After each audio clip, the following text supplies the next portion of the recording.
Muchísimas gracias, Ana.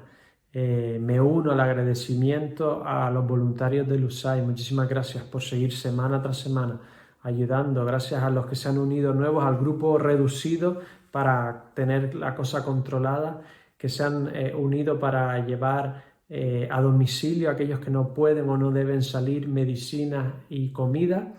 Y sobre todo también le agradezco a todos los que han participado y han sido parte del Ministerio del USAID. El Ayuntamiento mismo nos da las gracias por esta colaboración y seguimos orando también por nuestros gobernantes para que Dios le dé sabiduría. Cada domingo de resurrección, cada año, lo utilizo para hacer una predicación apologética, un poco más técnica sobre lo que es los hechos históricos, las evidencias históricas de que realmente la resurrección de Cristo es cierta. Y este año no lo voy a cambiar, porque como sabemos no hay nada que una buena resurrección no pueda sanar, que una buena resurrección no pueda solucionar. Así que vamos a hablar de estas evidencias. Si te pierdes entre medio, no te preocupes, espérate al final, la conclusión es para todos, para estudiosos y no estudiosos, para niños y para mayores. Así que pregúntame, envíame un WhatsApp y dime no he entendido esto, simplemente vuelva a ver en nuestra página web la predicación. Pero estoy seguro de que puede hacerte pensar y puede hacerte reflexionar que si esto es cierto, ¿qué es lo que tienes que hacer hoy en tu vida? Vamos a orar. Señor, háblanos. Señor, estamos convencidos, hemos aprendido, hemos experimentado que tú vives realmente y que nos das una vida llena de paz, de gozo y de amor, que es la mejor vida que se puede vivir. Te pido que si alguno no te conoce, Señor, que abra sus oídos, su corazón y su mente en esta mañana y tu espíritu lo toque. En el nombre del Señor Jesús. Amén. Si cuando íbamos a los aeropuertos y cuando volvamos nos cacheaban, miraban las botas, nos registraban, etcétera, etcétera, es porque el 11 de septiembre del 2001 hubo un ataque terrorista con aviones. Si hoy sales a la calle y ves gente con mascarillas es porque el 1 de diciembre del 2019 se declaró una epidemia en Wuhan. Si 1.000 millones de personas oran a Jesucristo, es porque en el año 33 un grupo de personas empezó a decir que habían visto a Jesús de Nazaret resucitado y que vivía y que les podía dar una vida nueva. Si el 1 de marzo de este año mismo te hubiese dicho un gurú que te quedases en tu casa porque venía una pandemia, no le hubieses hecho ni caso. Pero cuando un grupo amplio de expertos te dicen que la mejor solución es quedarte en casa, ves las noticias, escuchas los testimonios y te lo aseguran los gobernantes, aunque no hayas visto tú el virus en una probeta y lo hayas estudiado, aceptas la información y la avalancha de noticias y aceptas que esto es así y te encierras en tu casa y aceptas que esta es la mejor solución. Esto a pequeña escala, pero de consecuencias mucho más grandes que lo que podamos tener después de esta pandemia, es lo que pasó en el siglo I de nuestra era, que hizo que esta fuese la certeza más grande del mundo, que Jesucristo vive. Un grupo de testigos y expertos religiosos, algunos de ellos gobernantes, informaron al mundo que les rodeaba que habían visto un hombre extraordinario resucitado, que vivía, que podía limpiar tu maldad y establecer una conexión directa entre tú y Dios. Y decenas de miles de personas lo creyeron. Porque solo tenían que moverse y preguntarle a aquellos que decían haberlo visto o a aquellos discípulos, familiares y personas que habían convivido con aquellos que habían visto a Jesús resucitado. Este grupo de personas, a pesar de que la sociedad los podía marginar, que los podía meter en la cárcel y que incluso podía significar la muerte, este grupo de personas de más de 500 convencieron a medio mundo de que esto era una realidad factual y cierta. Y se jugaban la vida porque no podían reprimir, contar al mundo lo que habían visto. Conocéis esta frase muy famosa de uno de nuestros detectives favoritos, Sherlock Holmes. ¿Cuántas veces te he dicho que cuando hayas eliminado lo imposible, lo que queda, por improbable que sea, debe ser la verdad? Este personaje de ficción resume un poco el espíritu escéptico de nuestra era, de que lo sobrenatural no existe, que cualquier cosa que no se puede repetir en un experimento es simplemente imposible. Por lo tanto, aceptando, como hace la mayoría de académicos, que existió un hombre que se llamaba Jesús, que fue crucificado como rey de los judíos por los romanos y que un movimiento amplio de personas afirmaron haberlo visto, tienes que buscarle una explicación natural a todo este suceso, porque simplemente no se pueden violar las leyes de la naturaleza. Pero esto es bastante curioso, porque si te fijas, el escéptico cree que hay cosas anti-leyes de naturaleza, que no van de acuerdo a las leyes de naturaleza. Ellos mismos creen que todo vino de una singularidad llamada Big Bang, es decir, que todo comenzó con una forma de actuar previa a que comenzaran las leyes de la naturaleza. Es decir, que hay cosas que no van de acuerdo a las leyes de la naturaleza. También tienen fe en que todo vino de la nada, algo que viola todas las leyes que conocemos hoy en día. Todo tiene una realidad anterior, no de la nada. Creen además que la vida surgió de la no vida y que la conciencia vino de la inconsciencia, algo que rompe el sentido común y todas las leyes naturales que vemos hoy alrededor nuestro. Pero en realidad no hay que romper ninguna ley natural, puesto que, como explica Craig, la ley natural lo que te dice es lo que pasa si no hay otra ley o otra circunstancia que lo modifique. Por ejemplo, la manzana siempre cae si tú no pones la mano y la agarras. Un avión no vuela si tú no le pones alas. Un hombre, un humano no resucita si Dios no actúa sobre él. La resurrección no rompió ninguna ley, todo lo contrario, obedeció a la ley de la lógica que dice que si Dios existe, cuando este Dios real interviene en su propia naturaleza, podría realizar hechos que son imposibles si Él no hubiese intervenido. Y que por lo tanto estos hechos demuestran su propia mano, su propia actuación. ¿Entiendes? Si Dios lo creó absolutamente todo, Él puede demostrar su mano de dos formas. Una, podemos observar lo que Él ya ha hecho. O otra, podemos ver cómo ha intervenido en su propia creación y así demostrarnos su presencia. Así que realmente no hay una violación de ninguna ley, sino se cumple la pura lógica de que si Dios interviene, Dios puede hacer cosas increíbles en su propia naturaleza. La ciencia además te dice que ellos tienen, o que tenemos en la ciencia, porque todos la utilizamos y creemos en ella cuando no intenta traspasar el límite de decir si Dios existe o no existe. La ciencia nos dice que hay una cantidad de explicaciones que establecen un orden continuo. Es decir, hay un orden continuo de explicaciones que nos van diciendo cómo hemos llegado aquí. Por ejemplo, todo empezó de una expansión universal, de repente salió la vida, de la vida salió la humanidad, de la humanidad la conciencia, etcétera, etcétera. Y según la navaja de Occam, no deberíamos incrementar explicaciones. Es decir, la explicación cierta, más simple, suele ser la correcta. Y esto es precisamente lo que vemos en la persona de Jesús. Todos los hechos milagrosos y sorprendentes se podrían explicar con una serie interminable de coincidencias, confabulaciones, conspiraciones, ilusionismos, trucos, alucinaciones, etcétera, etcétera, etcétera. Pero el patrón de cientos de años que lleva la resurrección de Jesús, sus hechos milagrosos, su increíble carácter, su enseñanza, su muerte, resurrección y la explosión cristiana en un mundo que además era tremendamente sofisticado y filosófico y totalmente contrario a lo que pasó, se explica mejor con una sola explicación. Dios resucitó a Jesucristo. Esta es la explicación que lleva el continuo de toda la Biblia, es la explicación más económica, más ordenada, más lógica y además la más esperanzadora. Así que, ¿qué cadena de evidencias nos muestra el texto divino?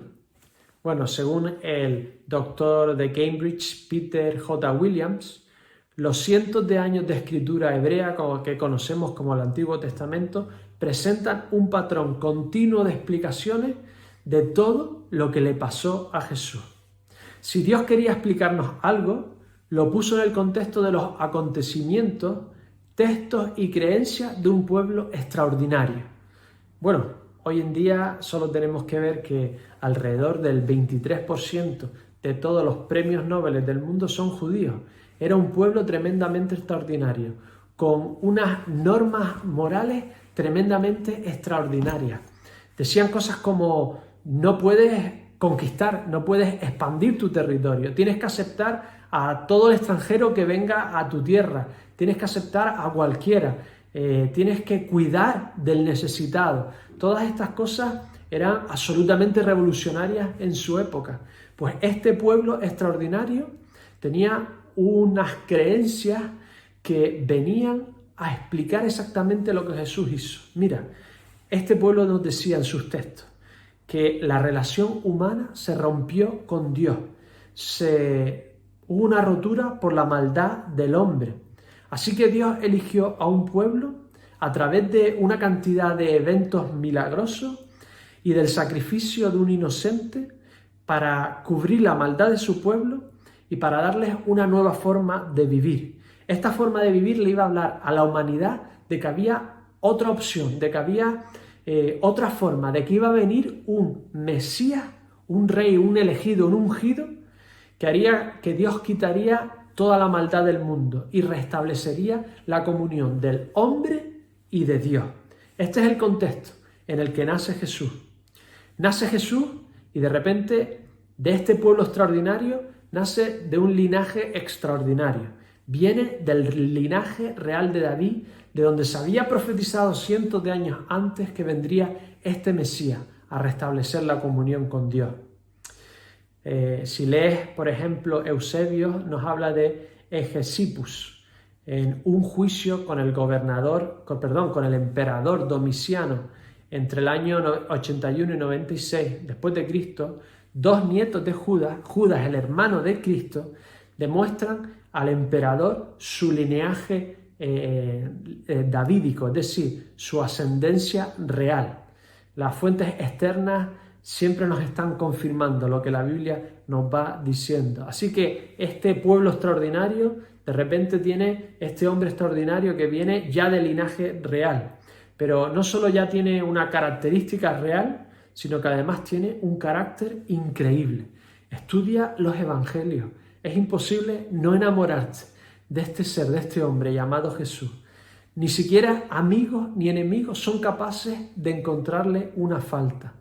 Y no solo viene de un pueblo extraordinario, viene de un linaje real, tiene un carácter increíble, sino que además su enseñanza es asombrosa. Todavía hoy no entendemos, no somos capaces de llegar a asimilar las cosas que él decía. Te doy solo una pincelada. Jesús decía hace 2000 años: ama a tu enemigo. No solo lo dijo, sino que lo hizo en la cruz. Pidió a Dios que perdonara a aquellos que lo estaban crucificando. Entonces no solo tenía un linaje real, un carácter extraordinario, unas enseñanzas extraordinarias, sino que hizo cosas absolutamente extraordinarias. Hizo cosas que eran absolutamente milagrosas, proezas. Y de todo esto, ni siquiera sus enemigos pudieron decir que no las hizo. Simplemente lo que dijeron era que su motivación era la errónea, que lo hacía por la motivación equivocada. Así que este hombre de un pueblo singular, con un carácter singular, un carácter tan especial, que sabemos que todo humano tendría que ser así y a la vez comportarse como él, es totalmente inhumano.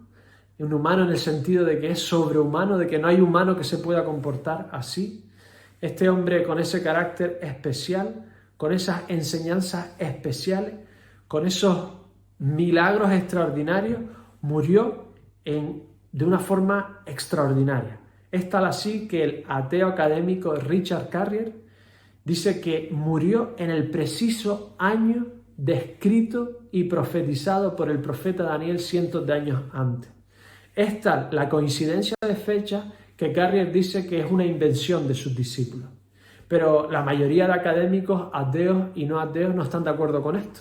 La mayoría de académicos dicen que Jesús murió alrededor de esa fecha.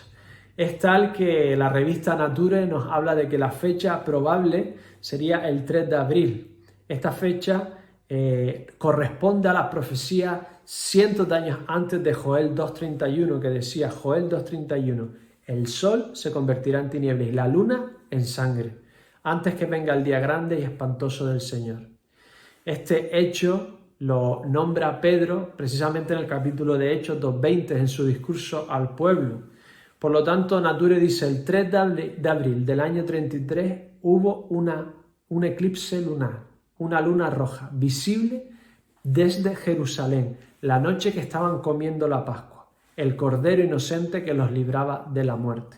Así que este hombre de un pueblo singular, con una tradición mesiánica, del linaje real, con un carácter increíble, una enseñanza increíble, unos hechos asombrosos, muere de forma extraordinaria.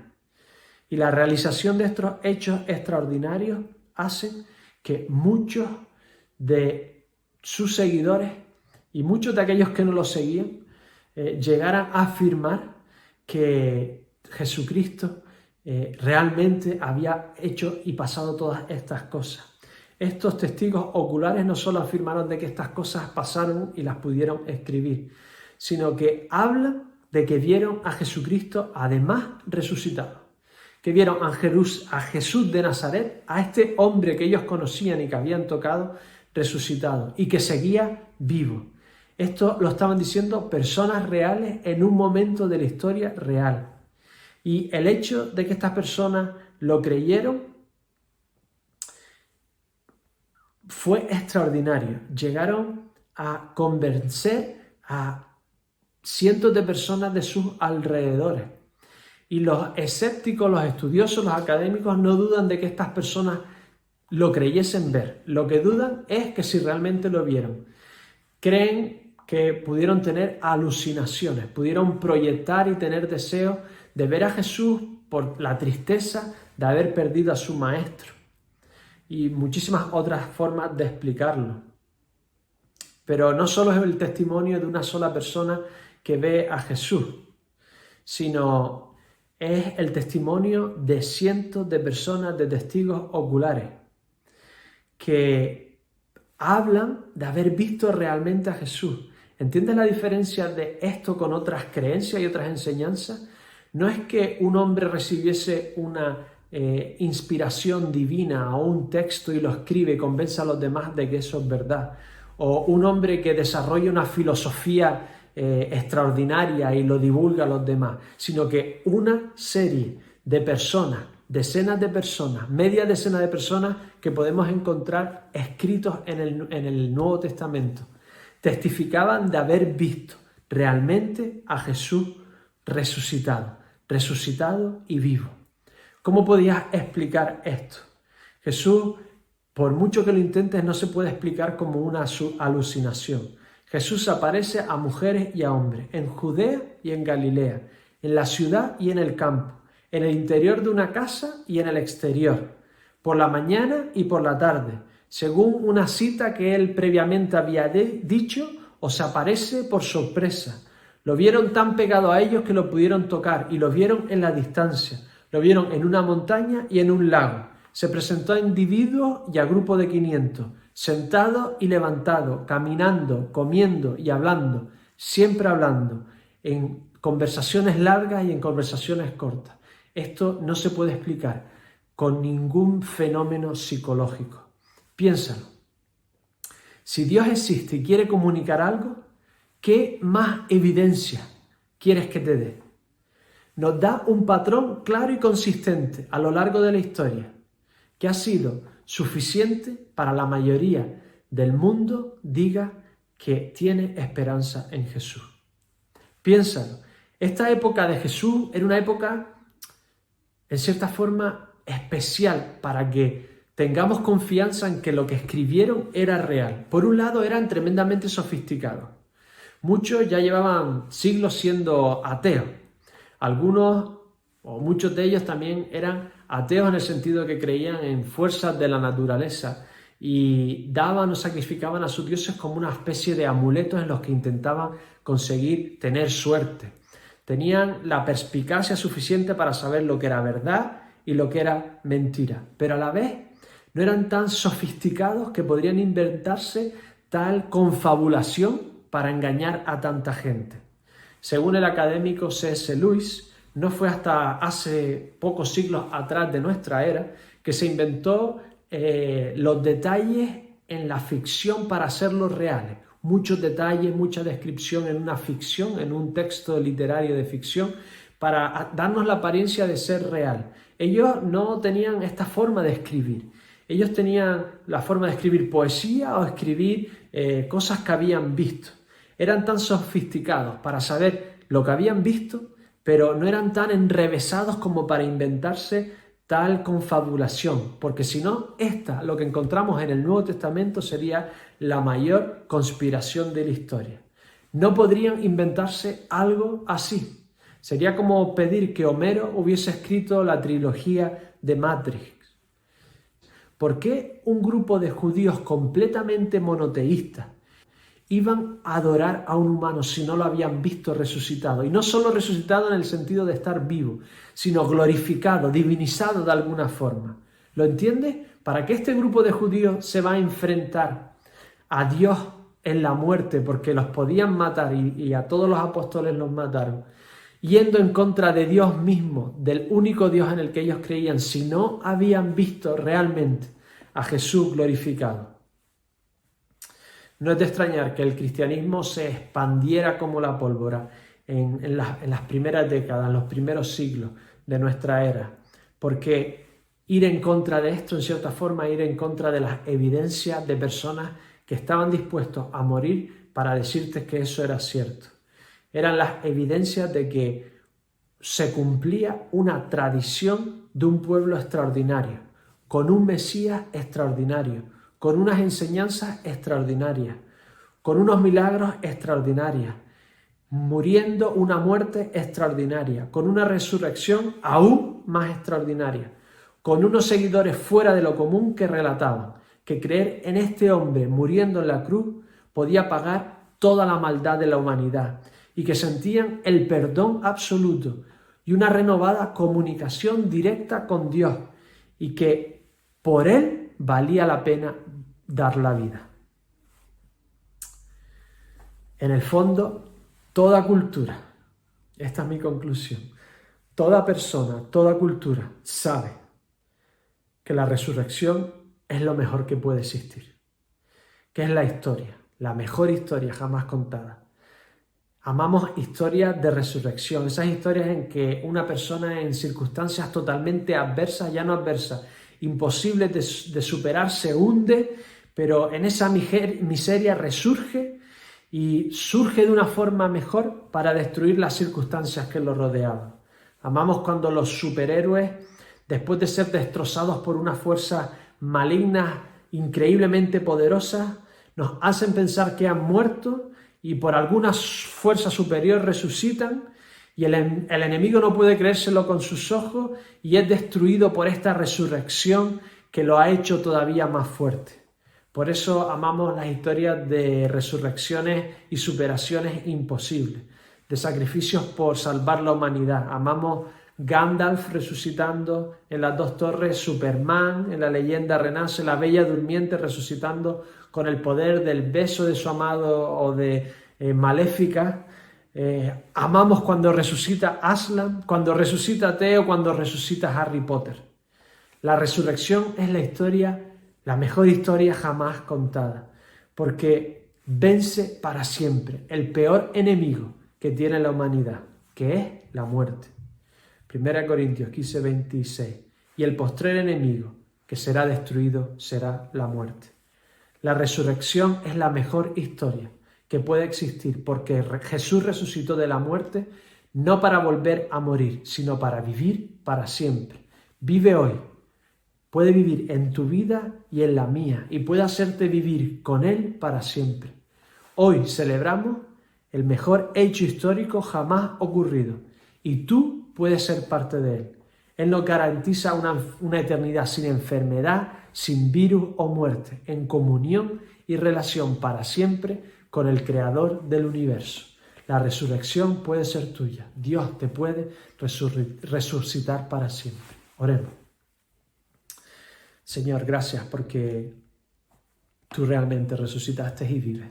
Gracias porque nos has dejado muestras y evidencias de que un grupo de personas te vio. Y no solo un grupo de personas, sino que los que te hemos conocido de verdad sabemos que eres real y que vives y que estás en nuestra vida y que puedes salvarnos y que nos das la esperanza eterna de estar para siempre contigo. Señor, gracias por morir por nosotros.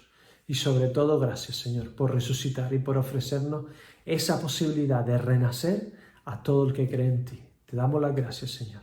En tu nombre, amén. Amén. Que el Señor os bendiga.